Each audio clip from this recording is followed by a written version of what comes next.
En las dos siguientes preguntas, la 1.1 y la 1.2, vamos a estudiar algunas simplificaciones habituales que se consideran en procesos de transferencia en la industria química. En esta primera 1.1 vamos a ver la teoría de película para sistemas diluidos y de interdifusión. Como ya sabemos sobradamente, la densidad de flujo de un compuesto que se transfiere en el seno de una fase viene dada por dos contribuciones: el transporte global de la fase y el término difusional. En aquellos casos en que el término de transporte global de la fase es despreciable o nulo, la densidad de flujo viene dada de forma exclusiva por el término difusional. Situaciones típicas en las que se dan estos casos son los sistemas diluidos, cuando la composición del compuesto que se transfiere es muy baja. Al ir multiplicando al flujo total, el término es nulo. El segundo caso es el caso de interdifusión, cuando la densidad de flujo de uno de los componentes es igual y de signo contrario al otro, pues entonces el término es estrictamente cero. Estos casos típicamente se dan en procesos de absorción y extracción, por ejemplo en sistemas diluidos, para el caso de composición tendiente a cero, y también en el caso de destilación, donde se da un proceso de interdifusión. Al corresponder el número de moles que se evaporan con el número de moles que condensan, por ser los calores latentes de vaporización muy similares, pues entonces el flujo de A es igual al flujo de B cambiado de signo y el término es nulo. Vamos a considerar la transferencia de materia en una capa límite de espesor delta en el entorno de una interfase, siendo I sub A 0 e I sub A delta las composiciones a ambos lados de dicha capa límite. Si calculamos la transferencia por la ley de Fick, teniendo en cuenta que no hay transporte global de la fase, coincide con el término difusional y viene dada por el producto de la concentración por la difusividad por el gradiente de concentración. Si en la capa límite admitimos que el perfil de concentraciones es lineal, una línea recta, pues esta pendiente vendrá dada por la diferencia de concentraciones en ambos extremos dividido por el espesor de la capa límite, esta expresión que tenemos aquí. Vamos a comparar esta expresión ahora con el cálculo de la densidad de flujo con coeficientes de transferencia de materia. En este caso, el término difusional se calculará como el coeficiente de transferencia por la diferencia de concentraciones. Si comparamos ambas expresiones, lo que tenemos es que el coeficiente de transferencia de materia corresponderá al producto de la concentración por la difusividad partido por el espesor de capa límite. Esta expresión no nos vale para calcular coeficientes, ya que no conocemos los valores del espesor de capa límite, pero sí para saber cómo están relacionados con este. De forma análoga, si calculamos la densidad de flujo con el coeficiente K sub C en vez de K sub I, obtenemos una expresión análoga que nos relaciona K sub C con el espesor de capa límite. Un caso particular que se presenta con mucha frecuencia en los procesos de la industria química es la transferencia de materia entre dos fases fluidas. Esto ocurre en algunos procesos que ya conocéis bien, por ejemplo en la destilación, donde se ponen en contacto un líquido y un vapor que no están en equilibrio, que están a ebullición, de tal forma que el compuesto más pesado se transfiere desde la fase vapor hacia la fase líquida y el más volátil justo al revés. También los procesos de absorción. En este caso lo que ponemos en contacto es un gas y un líquido, no a ebullición, sino a una temperatura cualquiera, y está un compuesto que se transfiere desde la fase gas hacia la fase líquida disolviéndose en la misma. También los procesos de extracción líquido-líquido, en el cual se ponen en contacto dos fases líquidas que no son miscibles, como aceite y agua, y hay un compuesto que por ser más soluble en una de las fases se transfiere desde la otra hacia esa. En la figura que aquí se muestra se representan los perfiles de concentración en ese proceso. Tenemos un compuesto A, que hemos seleccionado que se encuentra en una fase líquida y que por encontrarse a una concentración más alta que la que corresponde al equilibrio con la fase gas, pues se está transfiriendo en esa dirección. Nosotros lo que queremos calcular precisamente es cuál es este flujo, cuántos moles de A se están transfiriendo del líquido al gas. El perfil de concentración en la capa límite de la fase líquida en contacto con la interfase es el que aquí se presenta y vamos a llamar X sub I a la concentración en la fase líquida en la interfase. Existirá otra capa límite también en la fase gas, siendo la concentración I sub I la concentración en la interfase, pero del lado del gas. Tenemos tres procesos en serie: transferencia del compuesto A través de la capa límite en fase líquida, transferencia del compuesto A de una fase a otra, Eso, como viene dado por el equilibrio entre fases, sabemos que la resistencia es prácticamente despreciable y la velocidad es tan rápida como sea necesaria. Y finalmente la transferencia en la fase gas. Las composiciones a ambos lados de la interfase vendrán dadas por la correspondiente ley de equilibrio entre fases del proceso que consideremos. Si es destilación, pues equilibrio líquido-vapor. Si es absorción, pues ley de Henry. Si es extracción, diagrama de inmiscibilidad. Si X sub I es la composición en la interfase en el lado líquido, yéndonos por la gráfica de equilibrio, podríamos calcular cuál es la concentración en el otro lado de la interfase, en la zona del gas. Como digo, lo que a nosotros nos interesa es calcular el flujo que se transfiere entre ambas fases, y para ello vamos a aprovechar que, al ser procesos en serie, el flujo que atraviesa la capa límite líquida será igual que el que atraviesa la capa de gas, puesto que en la interfase no puede haber acumulación. Ambas se pueden calcular con sus correspondientes coeficientes de transferencia de materia. En el lado del gas será la superficie por el coeficiente de transferencia de materia del gas por la diferencia de concentraciones a ambos lados de la interfase. Y lo mismo para la fase líquida, teniendo en cuenta que las superficies en ambos casos son coincidentes. Para resolver el problema, aparte de la incógnita de la variable que es de nuestro interés, calcular el flujo que se transfiere entre las fases, tenemos también las composiciones a ambos lados de la interfase. Para ello, como acabamos de describir, disponemos de tres ecuaciones. La primera sería la que nos da la densidad de flujo en la fase gas, calculada con su coeficiente. La segunda, la que nos da la densidad de flujo en la fase líquida, con el valor del K sub X. Como sabemos, ambas son iguales. Y la tercera ecuación que nos hace falta es la relación del equilibrio entre fases. La transferencia de materia se puede calcular de esta forma, sin embargo no es lo habitual, debido fundamentalmente a dos problemas. El primero de ellos es conocer el área interfacial. Daros cuenta que en un proceso de destilación lo que tenemos son un líquido y un vapor que están en contacto o bien en burbujas o bien sobre la superficie de un lecho poroso, lo que hace muy difícil saber exactamente el valor de la superficie que separa ambas fases. Es por esto que lo que se utiliza en vez de superficie total es el valor de área específica, que como ya conocéis son los metros cuadrados, en este caso de interfase, por metro cúbico de volumen de la unidad, de torre de destilación o de torre de absorción o de lo que sea.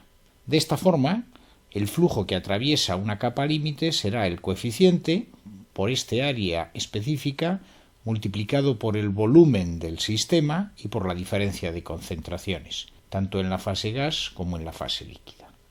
Lo habitual es que cuando se obtiene el valor de los coeficientes, mediante pruebas experimentales, lo que se correlacione no sea el coeficiente, sino directamente el producto coeficiente por área específica, de manera que nos ahorramos un problema.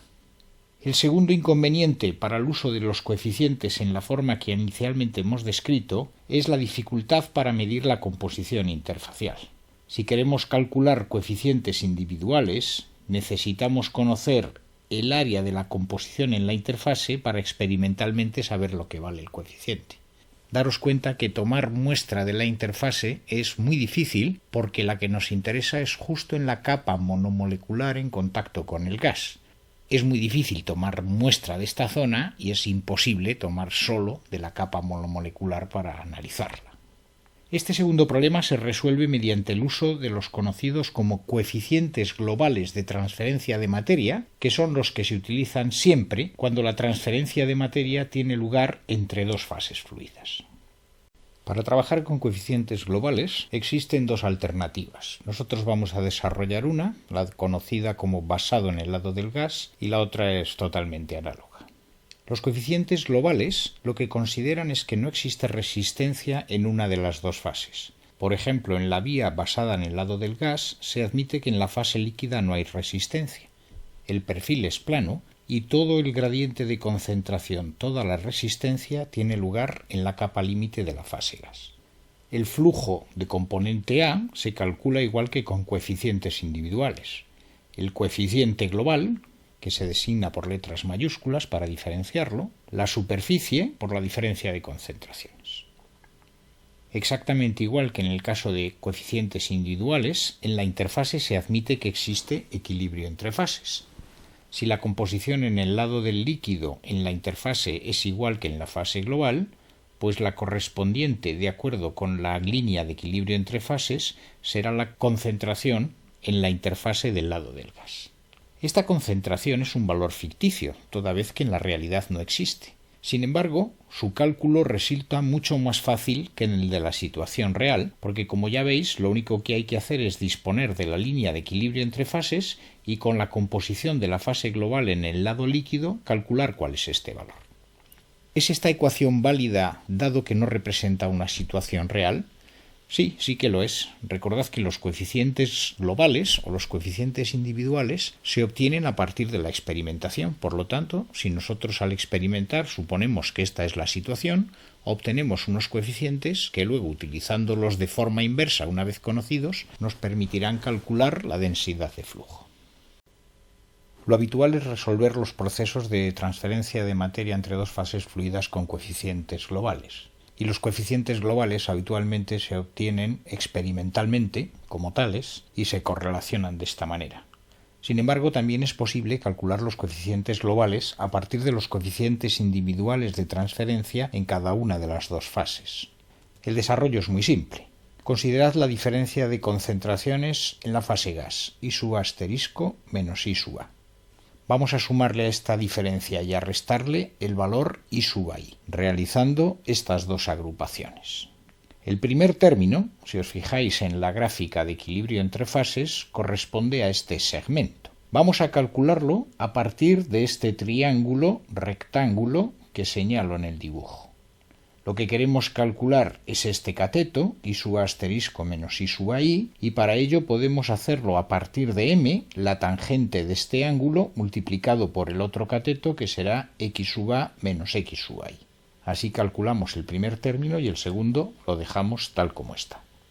El segundo y último paso consiste en sustituir cada una de estas tres diferencias de concentraciones por la correspondiente ley de transferencia.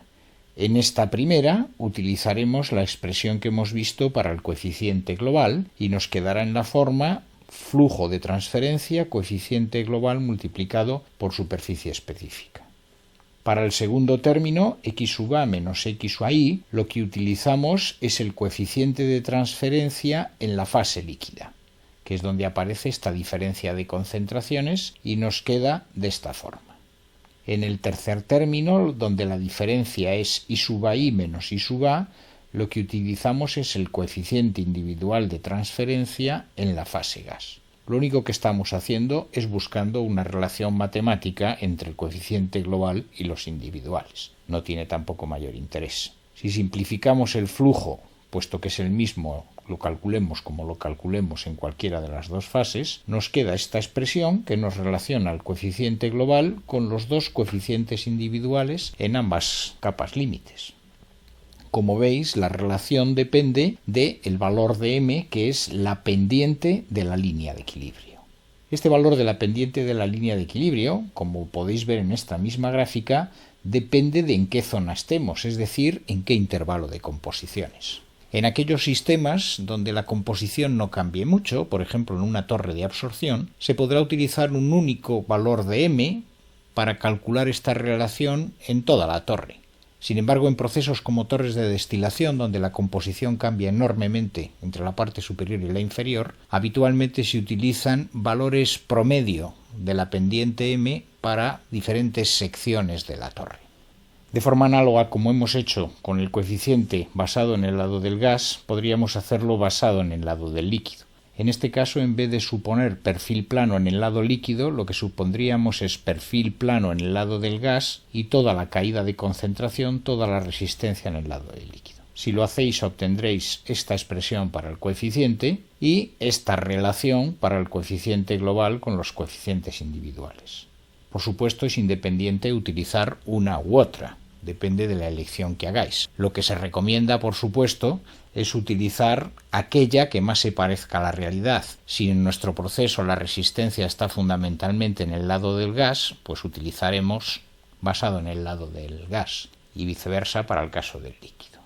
Existen situaciones, si por ejemplo nos fijamos en esta ecuación para relacionar el coeficiente global basado en el gas con los individuales, en la cual uno de los dos términos es despreciable. Por ejemplo, Como veis, hay dos contribuciones. ¿Qué ocurre si el valor de m es muy pequeño? Pues que este término desaparecería y el coeficiente global del lado del gas sería igual al coeficiente individual.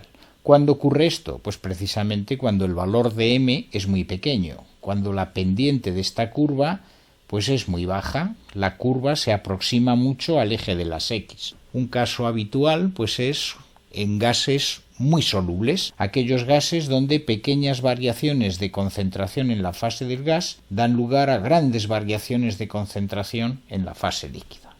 En el caso contrario, cuando la pendiente m tiene un valor muy grande, entonces lo que ocurre es que el coeficiente global basado en el lado del líquido es igual al coeficiente individual basado del líquido. Esa situación correspondería a la contraria, cuando la línea de equilibrio, en vez de ser muy horizontal, es muy vertical. El caso opuesto, por ejemplo, sería exactamente el de absorción de gases muy poco solubles, en los que son necesarias grandes variaciones de concentración en el gas para dar pequeñas variaciones de concentración en el líquido. Por último, vamos a estudiar la simplificación del apartado 1.2, transferencia en capa estancada, que corresponde típicamente al proceso de absorbedores y desorbedores no diluidos. Cuando los sistemas son no diluidos y sin interdifusión, entonces el transporte global de la fase no se puede tachar, hay que considerarlo. Sin embargo, existen sistemas en los cuales uno de los componentes no se transfiere en una de las fases, lo que se denomina un proceso de capa estancada. En este caso, la relación que existe entre Na y Nb es que N sub B es igual a 0 y se puede despejar el valor de Na. A diferencia de lo que pasaba en interdifusión, el término Na ya no es igual al término difusional, sino que hay que corregirlo dividiéndolo por 1 menos I sub A. Obviamente, cuando el valor de I sub A es muy pequeño y es diluido, este término sí que es igual a la unidad y estamos en la situación anterior. Pero ahora lo que estamos considerando es sistemas no diluidos. Si este valor de J sub A lo sustituís por la ley de Fick en función del gradiente de concentración e integráis la expresión, que es algo que hemos hecho ya muchas veces en los temas anteriores, podéis llegar a esta expresión para la capa límite de espesor delta de la densidad de flujo. El problema es que en este caso la densidad de flujo no se parece al cálculo con los coeficientes, es decir, no viene dado por una diferencia de concentraciones, sino por el neperiano de una relación de concentraciones, lo que hace muy difícil establecer la similitud entre coeficiente y espesor de capa límite. Para resolverlo, lo que se hace habitualmente es multiplicar y dividir por la diferencia de concentraciones, I sub A menos I sub I, y todos los términos de concentración, este neperiano y el I sub A menos I sub I que queda dividiendo, se agrupan en este término que se conoce como la media logarítmica de 1 menos I sub A y que tenéis detallado en el lado derecho. La media logarítmica de cualquier pareja de valores se calcula como la diferencia entre dichos valores dividido por el neperiano de su cociente. Ahora ya sí que tenemos una densidad de flujo que es igual a un coeficiente multiplicado por una diferencia de concentraciones. Si en este caso consideramos sistemas muy diluidos, como ya sabéis, cuando I sub A tiende a 0, el neperiano de 1 menos I sub A tiende a 1. Recordad vuestros cursos de matemáticas de primero. En este caso, el término desaparece y lo que nos queda es la expresión que ya habíamos visto para interdifusión. Por último, si queremos ahora obtener la relación entre el coeficiente y el espesor de capa límite, planteamos la ecuación para el coeficiente de transferencia. La densidad de flujo será el coeficiente por la diferencia de concentraciones en ambos lados de la capa límite. La comparamos con la expresión que hemos obtenido previamente a partir de la ley de Fick y tenemos que el coeficiente de transferencia de materia será igual a esta fracción. En el caso de interdifusión vimos que el producto de la concentración por la difusividad dividido por el espesor de capa límite era el coeficiente de transferencia de materia y por analogía con aquella definición podemos hacer esta otra en la que vemos que para el caso de capa estancada se puede obtener un coeficiente de transferencia de materia K' que es igual al caso de interdifusión pero que va dividido por la media logarítmica de 1 menos la concentración de A. De aquí se deduce que este coeficiente no será constante, sino que dependerá de los valores de la concentración a ambos lados de la interfase.